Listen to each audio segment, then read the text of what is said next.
102.6। जी हाँ, 102.6 मेगाहर्ट्ज पर मैं हूँ चांद मोहम्मद और कार्यक्रम है गुड मॉर्निंग इंडिया। और हम इस कार्यक्रम में इस महीने आपको बहुत सारे ऐसे व्यक्तित्व से रूबरू करवाते हैं जिन्होंने अपने क्षेत्र में एक अनोखा योगदान दिया है। और क्योंकि 8 मार्च को हम अंतर्राष्ट्रीय महिला दिवस मना रहे हैं, तो उसी से संबंधित हम आपको किसी न किसी एक महान व्यक्तित्व से मिलाते हैं। तो आज जिनके साथ हमारी चर्चा हो रही है वो कौन है? मैं बस यही कहूंगा कि उन्हीं की काव्य संग्रह में से एक पंक्ति है कि हर गीत में एक साज होता है, हर गुनाह के पीछे एक राज होता है। तो इन दो पंक्तियों में इतना जो मर्म छुपा है, उस मर्म को खींचकर बाहर लाने वाली जो शक्ति है वो है डॉक्टर वर्तिका नंदा, जिन्हें स्त्री शक्ति तथा भारतेंदु हरिश्चंद्र सम्मान से भी सम्मानित किया गया है। नमस्कार मैम। नमस्कार जी। मैम, आपने इस तरह का जो एक क्षेत्र चुना जो बिल्कुल अपने आप में अनूठा है, अनोखा है, क्योंकि आमतौर पर हम कहते हैं कि जहां रवि नहीं पहुंचता वहां कवि पहुंचता है, परंतु आपने ऐसा क्षेत्र चुना जहां ना रवि पहुंच पाता है ना कवि आसानी से पहुंच पाता है। तो आपके मन में ये विचार कैसे आया? देखिए, जेल पर काम बहुत सालों से हो रहा था। लोगों को अब मालूम हुआ। टेलीविजन रिपोर्टिंग के दिनों से जब मैं जेल को करीब से देख रही थी, हर बार मुझे लगता था कि जेल को देखना और समझना ये तो बहुत अलग चीजें हैं, और मैं जेल को समझना चाहती थी। और इसीलिए इस मुहिम को जैसे मैंने शुरू किया, उसका नाम है तिनका तिनका। जी।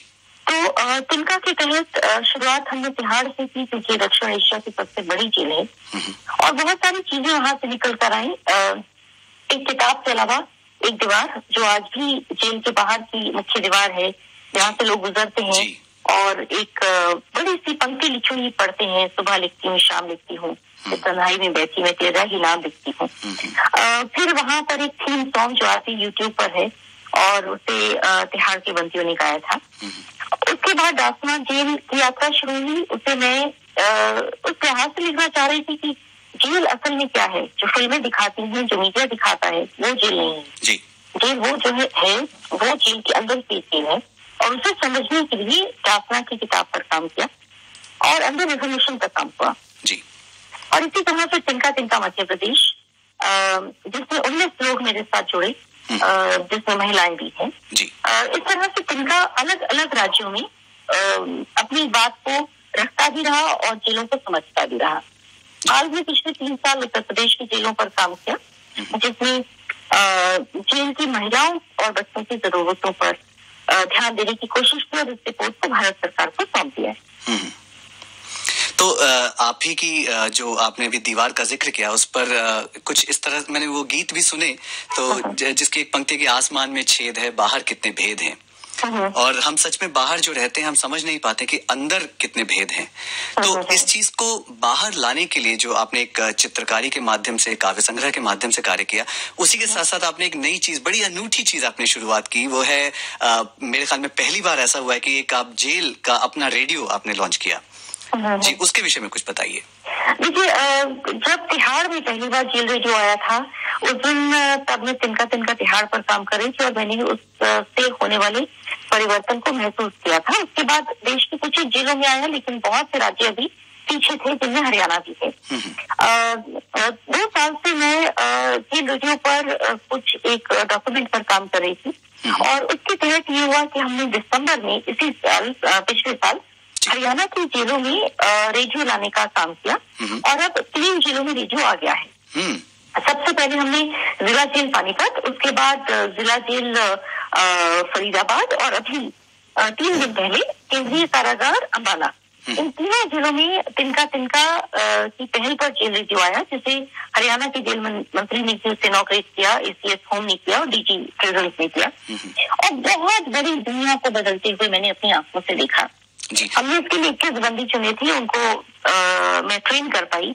और जो अम्बाला की जेल है, खासतौर पर वो इसलिए ऐतिहासिक जेल है कि वो हरियाणा की तो सबसे पुरानी जेल है ही, भारत की पहली फांसी भी इसी जेल से हुई थी। अच्छा। जो नाथूराम गोडसे की फांसी थी, और आजाद भारत में अब तक 29 फांसी वहां पर हुई है। तो उस बैकग्राउंड से भी इस जेल में रेडियो का आना एक बड़ा कदम था। जी मैम, वाकई बिल्कुल बहुत ही अनूठा एक आइडिया है आपका, और मैं बड़ा उत्सुक हूँ इस बात को जानने के लिए, इस कार्यक्रम के लिए जो वहाँ के जो इनमेट्स हैं, जो कैदी हैं, उनकी उत्सुकता और योगदान कितना रहा है?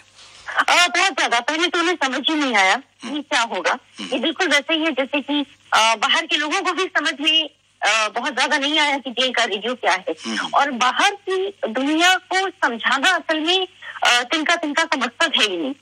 हम जुड़ना चाहते थे अंदर की दुनिया से और उनकी जरूरतों को पूरा करना चाहते थे। तो ये रेडियो उनकी अपनी दुनिया है। मैं उन्हें ट्रेन करती हूँ, बताती हूँ कैसे इस पर काम करेंगे, और हमारी लगातार बैठक होती है, हम मिलते रहते हैं, और ये कंटेंट अपने आप तैयार कर रहे हैं। ये उसके प्रोड्यूसर खुद हैं, महिला और पुरुष दोनों जुड़े हैं, और हर रोज अभी तो हम 1 घंटे का ब्रॉडकास्ट कर रहे हैं। धीरे धीरे इसका समय बढ़ेगा, और जब से ये रेडियो आया है, मैं तो ये देख रही हूँ कि जेलों में शांति आ गई है पहले से कहीं ज्यादा। कोरोना के दौर में जब उनकी मुलाकातें बंद थी, ये रेडियो उनका सहारा बन गया है, और हम अभी तिनका के जरिए इस पूरी जो इसका जो इम्पैक्ट है उसे भी हम मॉनिटर करने की कोशिश कर रहे हैं, ताकि हम और नए बदलाव ला सके। जी मैम, आपका जो नाम है वो भी बड़ा अच्छा है, तिनका, और आपकी एक तिनका जोड़कर एक परिश्रमी चिड़िया जिस तरह से अपना पूरा घोंसला तैयार करती है, और आपकी बातों में भी जो ऊर्जा है और जो परिश्रम है वो साफ झलकता है। तो इस ऊर्जा के जरिए जो आप ये कार्यक्रम चला रहे हैं, उसमें महिलाओं का विशेषता क्या योगदान है? काफी ज्यादा। असल में जो जेल की महिलाएं होती हैं, उन्हें पूरी दुनिया छोड़ देती है।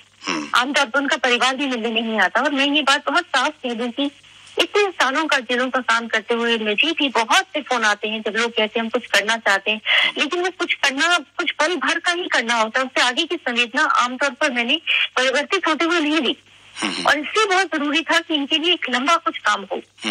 तो ये सजा याफ्ता महिलाएं भी हैं, अंडर ट्रायल महिलाएं भी हैं, और इनको जब हमने ट्रेन किया, इन्होंने जो इनकी भागीदारी थी, जिस तरह की चीजें इन्होंने लिखकर दिखाई, वो तो खुद मेरे लिए बहुत हैरान करने वाली बात थी। अभी कई और नई महिलाएं भी इससे जुड़ेंगी, और वो अपनी पसंद के कार्यक्रम बनाएंगी जो वो सुनना चाहती हैं, क्योंकि हम ये ध्यान रख रहे हैं कि बाहर की दुनिया के पास इनके लिए समय नहीं है, और शायद समझना भी नहीं है, इसलिए उन्हें अपनी शक्ति को खुद समझना है। तो तिनका इन बंदियों को ये बतलाने की कोशिश करा है कि अच्छी नियत के साथ, ईमानदारी के साथ और अपनी जिंदगी में बदलाव लाने के मंत्र के साथ अगर वो आगे बढ़ेंगे, तो मेरा ख्याल है जो आध्यात्मिक शक्ति है वो भी उनका साथ देगी। ये पूरा काम पूरी तरह से आध्यात्मिक है जी।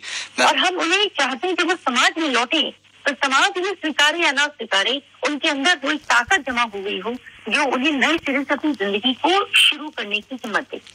मैम, नारी सदैव प्रेरणादायी रही है, और आपकी इन बातों से भी हमें इतनी प्रेरणा मिली है, और मैं आपको आकाशवाणी परिवार की ओर से बहुत शुभकामनाएं देता हूं, और आह्वान करता हूं हमारे जो भारतवासी हैं वो भी जो सुन रहे हैं इसको, कि वो इस कार्यक्रम को समझकर, सुनकर इसके पीछे छुपे जज्बे को समझें और आपका सहयोग करें। बहुत बहुत धन्यवाद मैम आपका, और आप ही की पसंद का ये गाना है जीते हैं चल, नीरजा मूवी से, वो मैं आपके लिए प्ले कर रहा हूँ। Thank you so much. आपका बहुत बहुत धन्यवाद। Thank you so much. Thank you so much.